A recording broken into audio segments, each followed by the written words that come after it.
Okay, well, while we're waiting for Shando to join us, he's just sent a message to say he'll be here in a minute. He's going to be online. But I thought maybe what I'd do is take some time to share my journey and how I got into doing the work that I'm doing, because I see there's quite a few new faces online with us. So for those of you that don't know me, my name is Paula Quinsee. I am a relationship expert life coach. I work with individuals in their personal capacity as well as organizations on how to build and create healthy relationships. So primarily when I work with individuals, I'm working with singles that are not able to sustain a relationship. They keep in their minds, they have failed relationships. They can't sustain a long-term relationship, or couples that have hit speed bumps. I call them speed bumps. So if you've worked with me before, you would have seen me or heard me call them speed bumps. And it depends on the life stage or the life cycle of where you're at from a relationship point of view. So new relationship, new couple, whether you're just moving in together and cohabitating or whether you are getting married. And then early wedding days or early relationship days before children come along. And when children come along, they change the dynamics of the relationship. And that can cause some speed bumps. And then as we get more and more comfortable in our relationship, so the longer that we are together, that can also cause some speed bumps. And of course the empty nesters, if we have children and our children are gone, that can also cause some speed bumps from a couple's perspective.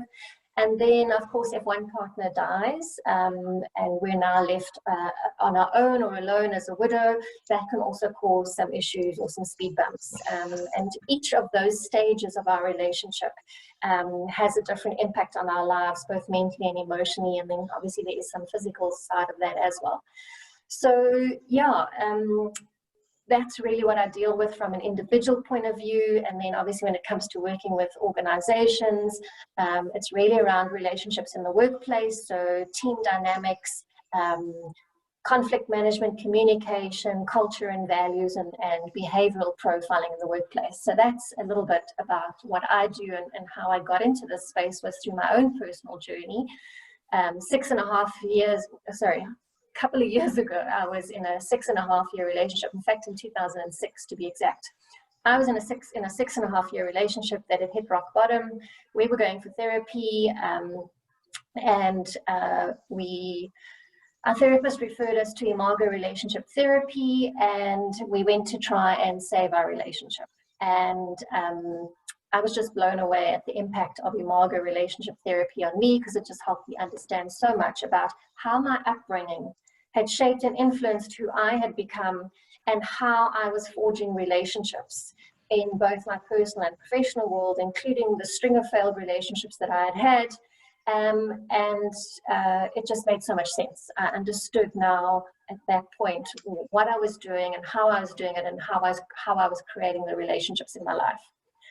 And so that was the start of my journey, and I've been doing this ever since 2009. And along the way, have helped many couples and many individuals in terms of building and creating healthy relationships.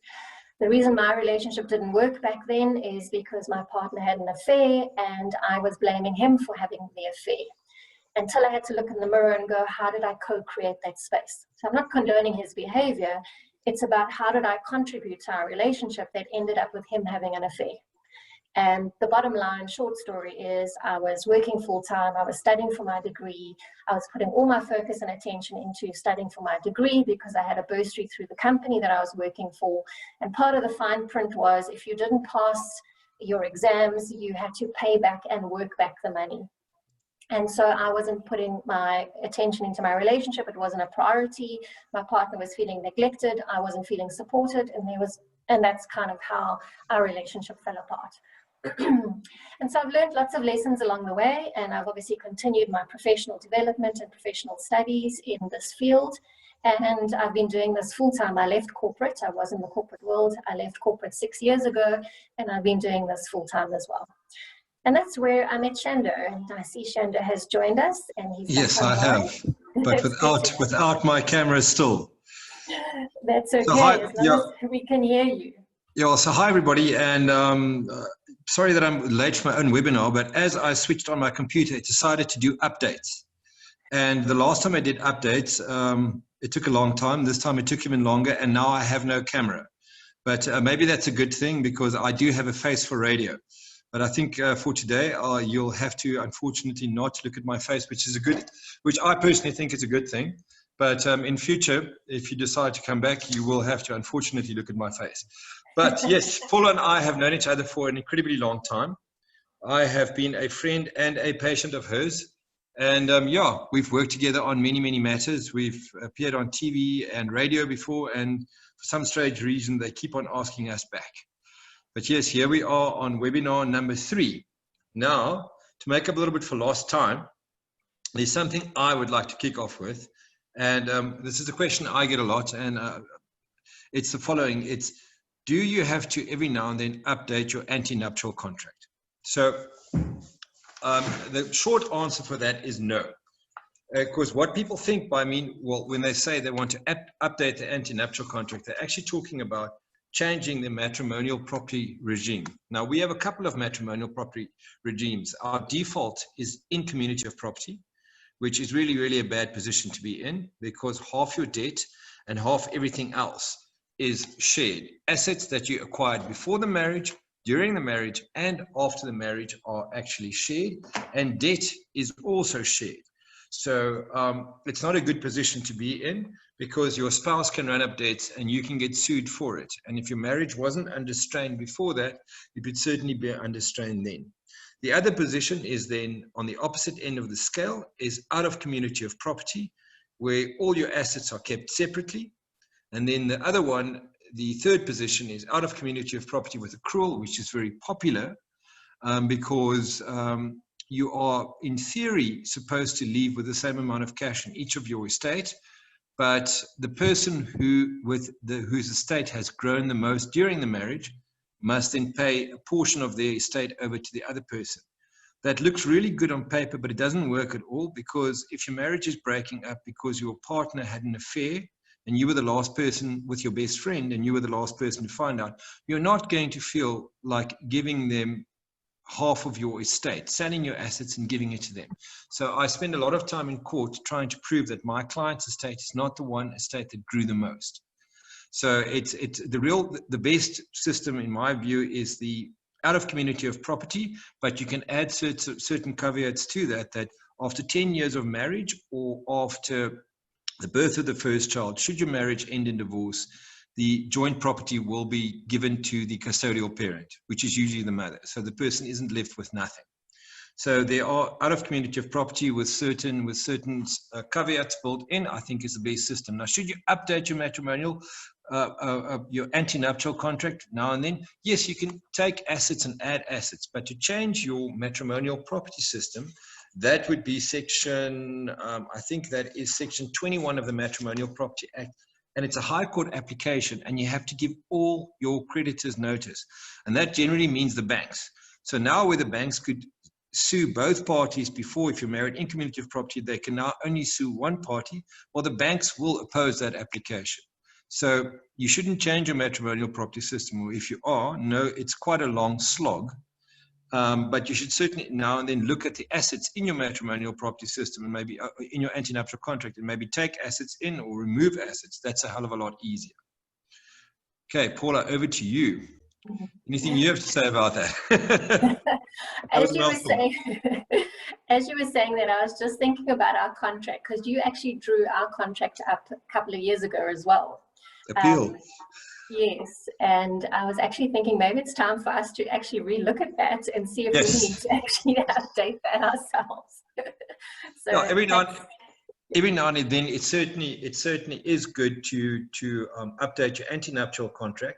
And also following in from that, there are certain issues, especially let's say if your partner dies. Now, people also confuse antenuptial contracts with wills. Your marriage, one day your marriage or your relationship will end. It will either end by, call it divorce or death.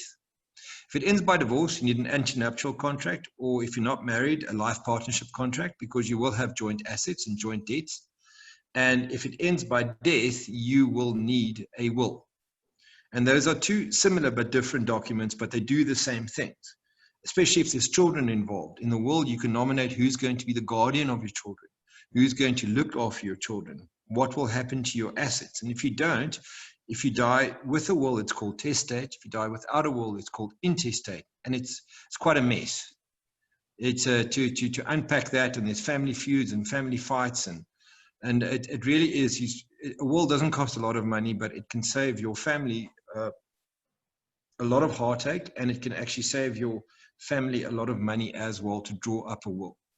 So in that sense, you certainly need to update your antenuptial contract, and you certainly need to update your will. And especially if there's children involved and they're still young children, who's going to look after your children? What if people say, yeah, if I die, my spouse is going to look after the children? Well, a lot of times people die together. It's a car crash or a plane crash, or the one person dies not long after that, the other person also dies of their injuries. Now, who do your children then go to? You don't want a family fight that you have a sibling that's left, and now that sibling has to give up their life when they're 19 or 20 years old to look after younger siblings. They will become resentful of that. So you want to nominate somebody, your brother or your sister, to look after your children, or someone like that. So you need a will, certainly, and it's good every now and then to update your life partnership contract and your antenuptial contract, but not necessarily to change your antenuptial regime. Paula, also something following on conversations you and I have been having over the last week or two. And this is something I've certainly asked you, and I send you a lot of clients over this. How do you pick up the pieces when you start over? Breakups are tough, whether you're married or not. And what advice would you give people? How do you start over? How do you stop the hurt? How do you stop the resentment? How do you get to moving on? Yeah. So I think before I answer that question, it's leading on from what you've just shared about updating your wills and your contracts and stuff. And it also links to the question that Caroline's just asked in the chat group. She's asked, is it a must for couples or partners to share everything that is personal? For example, if a partner sees someone as on an individual level for personal growth, and if they choose not to share that, how do you deal with it emotionally so that the other person understands and they can support you through it? And this actually goes back to what I call the tough dialogues that couples should have. A lot of us don't have these tough dialogues or these real hard conversations right in the early stages of our relationship. For example, how would we deal with a crisis if one of us should die or both of us should die? How would we deal with it if one of us gets critically ill? Or has a heart attack, or is in an accident and gets, heaven forbid, paralyzed or disabled? What if one of us loses our jobs, gets retrenched? How will we survive financially? And we don't have these tough conversations, these tough dialogues, because on the one hand, we don't want to sort of think of doom and gloom that our relationships are not going to last forever. You know, we get caught up in that romantic notion of happily ever after. But as Shando said, at some point we are going to die, whether it's through natural causes or divorce as far as a relationship is concerned. And the reason why it's important to have these kind of conversations is first of all, to know where you stand with each other as a relationship, and how to support each other and how to be there for each other should, heaven forbid, you experience one of these situations. You know what the expectations are from each other. You know how you feel about the situation. You know how to respect each other's wishes, so to speak. Let's use a worst case scenario. One of you dies in a car accident. You've had this tough dialogue before in terms of my sort of dying wish legacy of, if I have children, what I would like you to, how you would like to carry my legacy in terms of our children's lives, how you would like your children to be grown up, the type of education or life that you would like them to live. How do you share your wishes and your requests with each other so that you can carry that out after the person is gone? And I'm obviously talking worst case scenario here, but there's lots of scenarios that we should be talking about, and tough dialogues and conversations that we don't have as couples because they're awkward and uncomfortable, so we tend to avoid them. But the reason why it's important, and you should have conversations like this as a couple, is the more you know about each other and how you feel about each other and where you stand with each other, the more you can support each other, the more you can be there for each other, and the more you can deal with the situation. You can make informed decisions because you have the information, you've discussed it. And so it's really important and critical in terms of having those discussions. Then it doesn't come as such a big shock and a big surprise when you find yourself in that situation. And when we're in a crisis situation, we react. Our survival instincts kick in. It's called the reptilian brain. You might have heard of it before: fight, flee, or freeze. When we're in a crisis situation, we fight, flee, or freeze.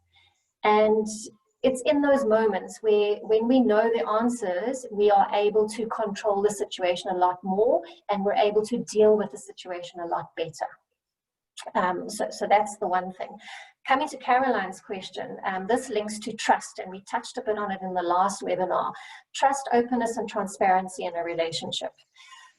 You don't have to share everything with your partner, but it's important for you to have this conversation around what are the things that we can't share, feel we should or shouldn't. Do we have to have access to each other's information, passwords, passcodes, emails, social media, etc.? How do you both feel about it? Why is it important to you, if you want that or not? Is it other stuff that's coming into the relationship? So let's say in your previous relationship, someone was cheated on, therefore they've got trust issues and they're bringing that into the relationship with them. Where do you respect each other's privacy? Where do those lines start and stop? Caroline, in this question, in this instance, what I would say here or suggest is it's more around when we shut our partners out, they feel left out. They feel like they're not important, that they're not valued, that they're not appreciated, and that they're not a part of our lives. Now, that doesn't mean that you have to tell them everything. You can respect boundaries, but give the person the reassurance that it's not about them, that this is about you, and you are working through stuff, you're trying to process stuff, and for your own personal growth and development, you can share bits and pieces here and there where you feel comfortable, but it's more about how do you get this person to be comfortable in the fact that it's not about them, that this is about you, it's a journey that you're on, but make sure that you grow together as well as a couple, because often couples grow individually and they end up growing apart instead of growing together. I hope that's helped and that's given you some insights. Okay, Paula, if I can come in here, and I must just say on a personal note, me in relationships, we don't always have, as you know, the best track record. You should know firsthand. And I think one of the things that's a real problem for me is trust. I just don't, and it's not a logical thing for me, but I really have a hard time trusting people. And I'd very much like not to be like that.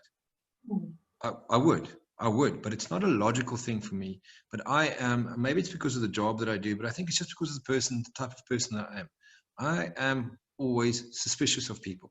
So let's say I phone my partner and I can't get hold of him. Immediately I think they're up to something. Or if they're on their phone, or if they're on WhatsApping late at night, then I immediately am suspicious of them. If you could tell me, and I would like to know this, how can I stop being like that? Because it's not a logical thing. I can tell myself, this is wrong. You have no reason to mistrust this person. You should not be like this. Yet I am. Yeah. So trust is a big thing, and not just in our personal relationships, in every relationship. And the thing is we trust on so many different levels, but it's where the psychological, emotional safety comes in. So the relationship space between two people, that's where your relationship lives. And if this space doesn't feel safe, we're not going to open ourselves up and make ourselves vulnerable and let someone in. For fear of rejection, criticism, judgment, etc. So it's important to understand from a self point of view, where is this coming from? Is this coming from past episodes or incidents? Were you in a previous relationship where a partner cheated on you, and therefore that's where the trust issues are coming from? Is it perhaps from childhood? Because a lot of our baggage comes from childhood. What environment were you exposed to in childhood that's made you mistrusting of others, particularly when it's on an emotional level? And then that's why one of the things that I always advocate for is why couples should go for couples counseling regardless of whether you're having problems or not. Because we can talk about these things and we can help see each other's perspectives. Sometimes we create an expectation in our mind that we're going to live this life, that we have this vision of a relationship where we're going to be each other's best friends, we're going to tell each other everything, we're not going to have any secrets. Now, I create this expectation in my mind, but I don't share it with my partner. When my partner doesn't meet that expectation, I feel let down and disappointed. But I set my partner up for failure in the first place because I didn't share what my expectation was. And this is 90% of the time, the problems in relationships is unmet expectations. So learning to trust is a process. We've got to understand, where does the mistrust come from in the first place? What is the source of it? Is it my stuff, or is it something in the relationship? If it's my stuff, how do I work through that and process that as part of my own personal growth and development?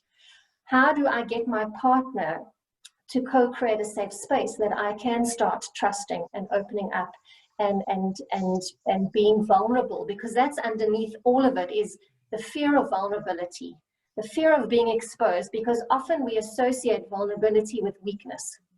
To be vulnerable means I'm being weak. And that's not true. If you've done any work with Brene Brown, and if you've seen her TED Talk on vulnerability, it actually takes a very brave and courageous person to be vulnerable. So you have to go through courage and bravery first to get to vulnerability. So only once you've gone through those can you be vulnerable. So it's actually not a weakness. In fact, it takes a very strong and brave person to be vulnerable and open themselves up to someone else on an emotional level and let them deep inside to see the real you and who you are, warts and all. And we are warts and all. We have flaws. We are human beings. There's no such thing as a perfect person or perfect relationship. It's how perfect can you be for each other. And Not it's true. also about speaking up and speaking out and saying, hey, when this happened, it made me feel this. So when I phoned you and you didn't answer my phone call straight away, it made me think that you were doing something else. Now, I'm sure that that was potentially not true. Maybe you were just busy and you were in a meeting and you couldn't answer my phone call. So when we don't have context or clarity, our mind, because we click into survival mode, we make up stories or pictures to join the puzzle to make a picture that makes sense to us.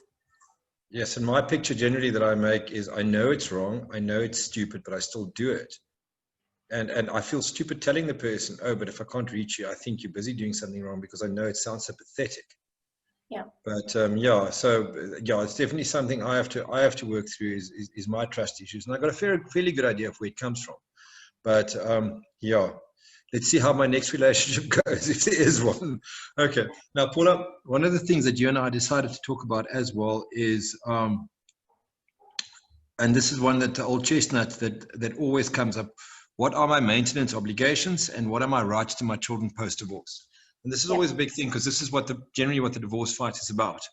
And I was speaking to a colleague of mine in Cape Town this morning, that the mothers are usually become the custodial parent. And a lot of times when they are hurt, and then they start using the children as leverage against the other partner in various ways. Leverage for maintenance, leverage for just having them go through the emotional trauma that they put them through, but that through parental alienation, they really start using the children against the other partner. And I have a number of matters where I'm actually actively busy with that. And it is so difficult, because to fight parental alienation while the child is living with a person who is alienating them is very, very difficult. You know, because that child instinctively knows that if I go and I say I had a good time with dad and I had a nice time with dad, and God forbid that in the future I may want to live with him, the mother is going to be phenomenally upset and punish the child by psychologically withholding affection, by showing that she's unhappy, by even acting out and being emotional. But what are the father's rights? Well, the father's rights are generally the same as the mother's, but in our law, possession is 9/10 of the law. And if the mother is with a child, the mother has a bigger hold on what the child cannot do. But if you have full parental rights and responsibilities in terms of the Children's Act, and the other person has full parental rights and responsibilities, then it's not a huge leap of logic to say that you have equal rights. Well, that's at least how it should be. But I spend a lot of time in court trying to enforce those equal rights. And unfortunately, our matrimonial law system is hostile to men. I can tell you that off the bat. I'm not saying women don't suffer. Of course they do. I'm not saying women do not have a hard time collecting maintenance. Of course they do. But as far as fathers' access to children, and as far as the Domestic Violence Act, there are lots of men who are suffering, and lots of children who are suffering too, because their fathers are being kept from them. But if there hasn't been addiction and there hasn't been violence, the father's rights to his children are equal to the mother. And it really, really saddens and upsets me where the father is with the children every day, then the relationship breaks up, and now suddenly the mother says for no reason, but the father can only have supervised access. Or the father must have supervised access to reintroduce the children to him, but she is the one that kept the children away from him. And it's terribly unfair, and it shouldn't be that way. And I spend a lot of time fighting for that specific point in court, that fatherhood is something to be celebrated. That fatherhood isn't a privilege. It is actually a right. It's the right of the child, and it's also the right of the father. And that's something that I feel quite strongly about, and that I'm a bit of a crusader about, is fathers' rights. And fatherhood is something to be celebrated. And fathers have equal rights, not substandard, not watered down rights, not rights where they have to work through the grandmother who has no parental rights and responsibilities to get to the child, but equal rights. So what is a father's or parents' rights post-divorce? Well, they're equal. And they're both allowed to spend time with the children. And they're both allowed to take the children on vacation. And of course, that's barring the fact that if there's been addiction or violence involved, then that changes the dynamics a bit. But even that can be overcome. The child still has a right to have a father, even if the father has an addiction problem. You know, if the father is actively trying to beat that addiction problem, the child still has a right to see that father, and that father still has a role to play in the child's life. So that's something that I feel quite strongly about. And Paula, how do you work with people if there's been addiction in a relationship, or addiction and violence? I mean, what do you do? Yeah. I always try and talk people, if there's children, I try and talk, I'm a divorce lawyer, as you know, but I try and talk people out of divorce if they haven't been to see you, and if there hasn't been addiction and violence involved, and there is children involved, I generally send them to you, and I won't take them on as clients unless they've gone for counseling with you. In your case, if there's been addiction or violence involved, how do you help people get over that? Yeah, so as you know, I mean, I agree completely in terms of men's and women's equality. And as you know, I've been running men's and women's personal growth and development programs for the last 6 years, because I also believe that men's voices are equally important as women's. But addiction it's a difficult thing to deal with depending on what the addiction is. So if it's a severe addiction like hardcore drugs, alcohol, gambling, for example, where there's been a financial impact on the family, that person has to get help with their addiction first.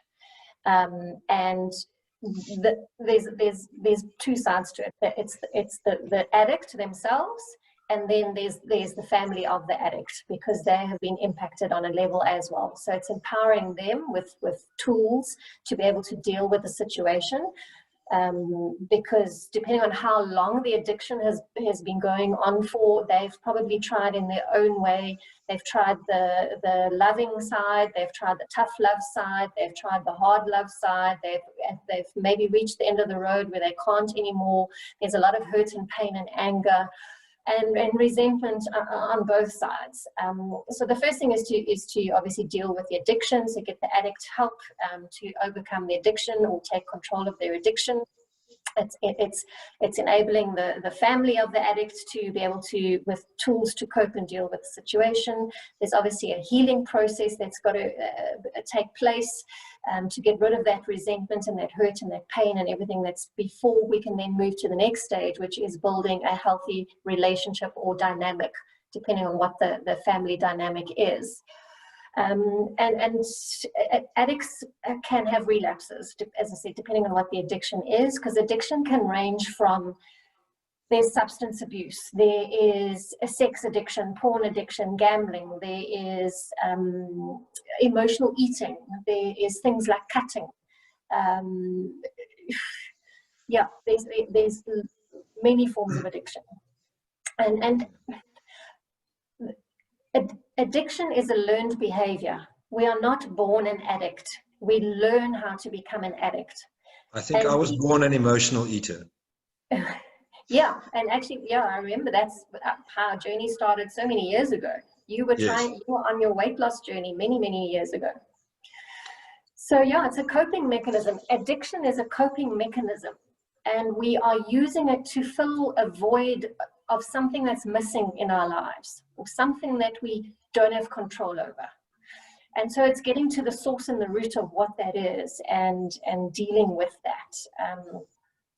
And even abuse, and I'm talking physical, mental, emotional, sexual abuse. We're not born abusers. We learn how to become abusers. It's a learned behavior. And we can unlearn the behavior, just like we can unlearn being an addict, if we really want to, and if we're really willing to do the work. But that's where the hard journey comes in. The person has to be willing to do the work. And as I said, there can be relapses, and depending on the degree and the severity of the addiction, they may have to go to rehab centers or rehab houses or institutions to help them deal with the addiction. But it has a severe emotional impact, particularly, well, on the entire family, but on the children. And that's the one thing that we both talk about, Shando, is the emotional impact on children in a toxic environment, whether you're going through a nasty, volatile, toxic divorce or relationship, or whether there's forms of abuse or addiction involved. The first 7 years of a child's life is most crucial. That is where our emotional foundation is formed. Thereafter, it is reinforced time and time and time again by the environment that we are exposed to. And that becomes our conditioning. In other words, our baggage that we carry with us into our adult life and into our relationships. And it plays out in our adult relationships. And so parents don't realize it, that your children live in the relationship space between you, and whatever's going on in your relationship, your children are in the middle of that, and they pick it up emotionally, physically, and it becomes conditioned into them, that trauma that they experience. We underestimate how the human body absorbs trauma and how we carry it with us for the rest of our lives if we don't deal with releasing that trauma. Okay, I think that's actually something quite important, that the trauma we carry with us. And leading on to another point is, and I still want you to come back to this, is how do you pick up the pieces and start over? In my line of work, how you pick up the pieces and start over would be to limit that trauma that you're talking about, and to limit that, to sort of set the rules of the game of your new reality. That would be a settlement agreement and a parenting plan, which would be part of the divorce agreement, where you set out how you will see the children, how the maintenance of the children that will get paid, the care and contact with the children, what will happen in medical emergencies, who will they go on vacation with. And that document, even though it's an order of court, is not set in stone. It can be adjusted. Children have various stages of development, so the parenting plan side of it has to be adjusted. You have the sort of 0 to 3, the infant phase. Then you've got the sort of 3 to 6, which is sort of I call it toddler. And then you have the sort of 6 to 10, 11, preteen. And then you've got the teenage phase. And each part of that, the sort of decision-making power of the child itself gets slightly more. Section 10 of the Children's Act says the older the child is, the louder their voice basically also is about who they want to live with and who they want to go on vacation with and those kind of things. And so to limit that trauma, and to limit even if the relationship between the parents is toxic, the parenting plan takes away some of the toxicity of the relationship, in that the child can expect, I will see my father this weekend, Or on a Wednesday night, I will have a sleepover with my father. So that parenting plan tries to limit that battle between the parents. And more importantly, it also has a good parenting plan should contain an alternate dispute resolution mechanism. You and your partner as co-parents are going to disagree. So instead of running off to court, because it's not good for children if parents are involved in adversarial litigation. It really isn't. Instead of running off to court, it forces you to go to a mediator or to someone like you to see if there's a way to sort out the issue, and usually without going to court. And generally the issue that I find a lot, Paula, and maybe you can come in here as well, is one of the partners gets a new partner. And a lot of times I find it's the husband that gets a new girlfriend. And then for some odd reason, the mother of the children is not happy with that. And then she starts frustrating contact. Now, I don't want my children to be around that person. I spend a lot of time in December in court over December. And last year, my last court date was December the 24th, in that the father and the new partner wants to take the children overseas. The plane tickets have been bought. And at 99, the mother says, no, they're not going with you. How do you deal with a situation like that, where the one partner has moved on and is happy, and the other partner takes offense? And I'm saying it straight now. The other partner is not comfortable with the fact that you're actually happy and have moved on, and they try and put a spanner in the works there. How do you deal with that? And that's what I have to deal a lot with in court. Yeah. So I just want to say to anybody, if you do have any questions, please do post them in the chat group, or we will also open up shortly just for questions for anybody that does have. But if there is anything that comes to mind, please post it in the chat group. You know, the hard thing for a lot of people when it comes to moving on is there's so many emotions that are going on. There's a sense of failure, depending on your upbringing and your view on marriage. You know, for some people, marriage is a for life thing, and divorce is taboo, and there's a stigma attached to being divorced. So I feel like a failure. I feel rejected. I feel abandoned. I'm not sure how I'm going to cope. Depending on how long you've been together, you're so used to being with someone and having, you know, a person there and a family there, that how do I now go to being a single person? I don't want to be alone, and I don't want to be lonely. And so these are the things that people have to process and deal with first before they can move on. Also getting over the hurt and the pain of what was said and done and not said and not done, and all of these things. And part of that is the healing and the forgiveness stage. First of all, it's accepting that my relationship is no longer there. It's gone. I can't go back. I can't fix it. I can't change it. It's over. But what I can do is I can take the lessons and the insights from it, and I can move forward and apply that in my next relationship when I'm ready to start dating again. It's also getting closure of, well, what didn't work, what went wrong, what was my contribution to it, what was yours, how do we make peace with that fact, and it is what it is, instead of carrying that weight around with you, and that resentment and that hurt and that anger. Because if you keep carrying it with you into your next relationship, you're going to have another breakdown in the next relationship. It's not healthy for a relationship to be built on a foundation of toxicity, resentment, hurt, pain, anger, frustration, etc. If there are children involved, you two are the adults in the relationship, the children are the children, and they're still looking up to the two of you for guidance and protection and safety and security, not only physically but emotionally as well. And this is where it's always about being in the best interests of the children. How do you deal with your issues aside or alone or out over there, and create a safe emotional foundation for your children to grow up in, whether it's your house or his house. And accept that at some point in your lives, one of you or both of you is going to move on. Invariably, it's never at the same time. It's one before the other. And this is where you will need to sit down and agree as part of your co-parenting plan, is how will we manage the situation when one of us finds another partner? Because often it's the fear underlying that now someone else is taking my place in my child's eyes as mom or dad, and they will never be able to do that. So you need to talk about how you will handle it as individuals, as parents, and in the best interests of the children, so that the children feel safe, because depending on the age of the children can also act up, and because now somebody's taking my mommy or my daddy away from me when this new strange person comes into play. And if this person brings their own children with them, if you don't blend your families in a very healthy way, you're going to end up with a them and a us scenario. Your kids, my kids. And it's going to be a toxic environment for everybody to grow up in. That's so true. That is so true. The your kids, my kids scenario is I see that so often. Yeah. Especially when it comes to the children doing something wrong and disciplining the children. Then it's sort of my kids, your kids. And I've seen a lot of relationships really hit rocky patches over that. And having, how do you deal with that? How do you deal with different parenting styles?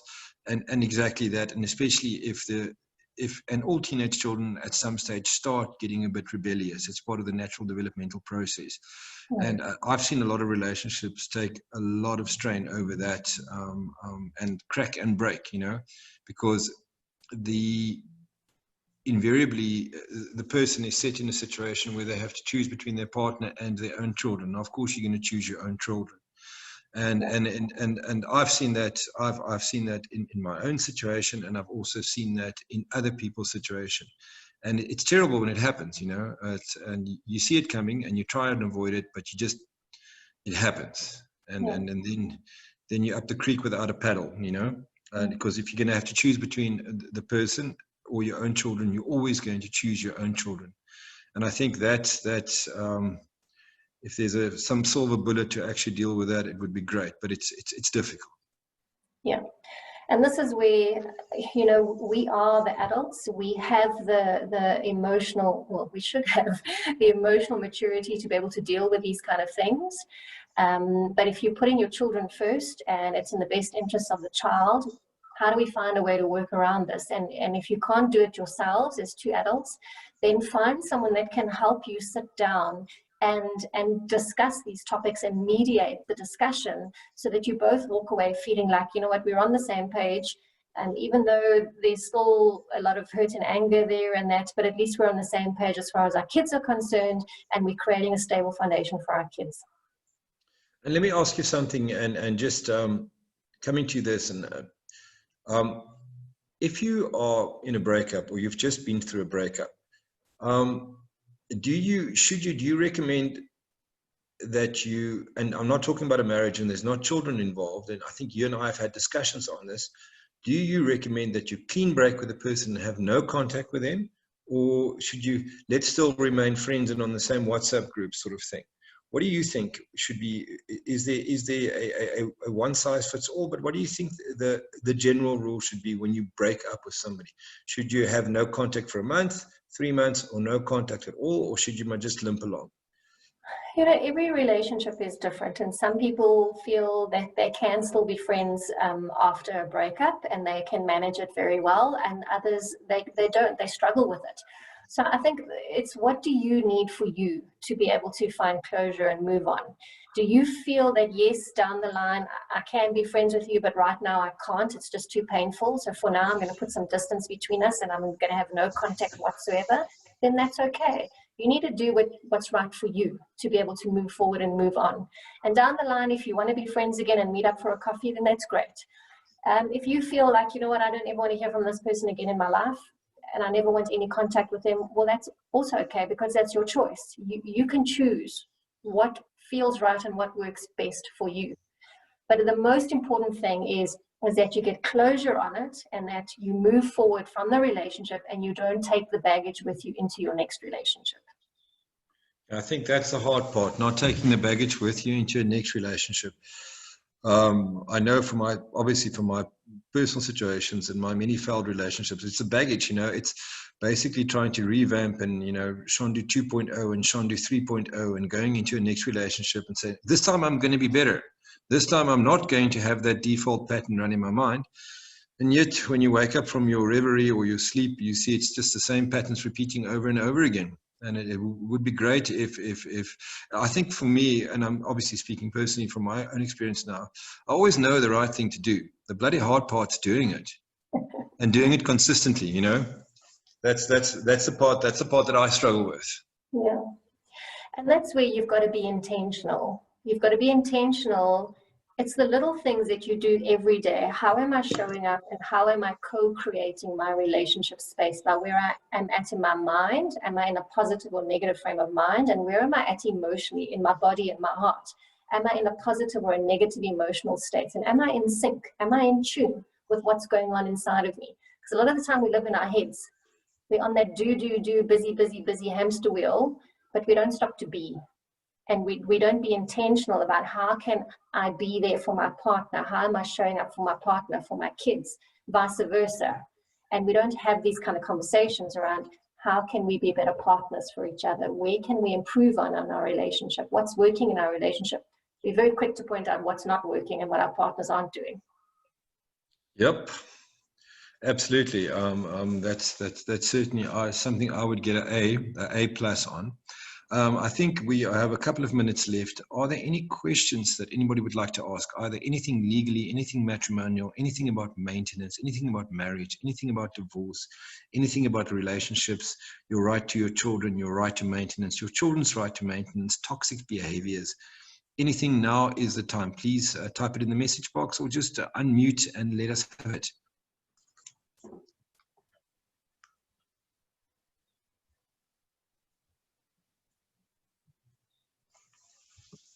It's always good when no one asks a question. I feel so valued. Don't you just feel the love, Paula? Well, we've either done such a fantastic job that we've answered everybody's questions or everybody's shy. And I know sometimes talking about topics like this can be very sensitive or very, very emotional. You know, or maybe we're too shy or too embarrassed to ask. So even if you want to ask a question anonymously, you have that option in the chat box. Where you can just send it privately to me or to Shando, your question, and we will answer it for you if you don't want everyone else to hear your question. But yeah, you know, it's a sensitive subject. We don't like to think of our relationship as going to end one day. We like to, you know, like we read in the fairy tale books. We're going to live happily ever after, and we're going to be happy couples and happy families. But we know that's not realistic, because that's why it's in the fairy tale books, right? No, if that was the truth, I wouldn't have a job. You know, out of every 5 couples that get married, within the first 7 years, 3 will get divorced. So the odds are against you, and the playing fields have changed completely with the advent of internet dating and all the websites that are basically built at the destruction. They trade on the destruction of the family, on dishonesty, on you cheating with your partner, and being involved in relationships you shouldn't be involved in.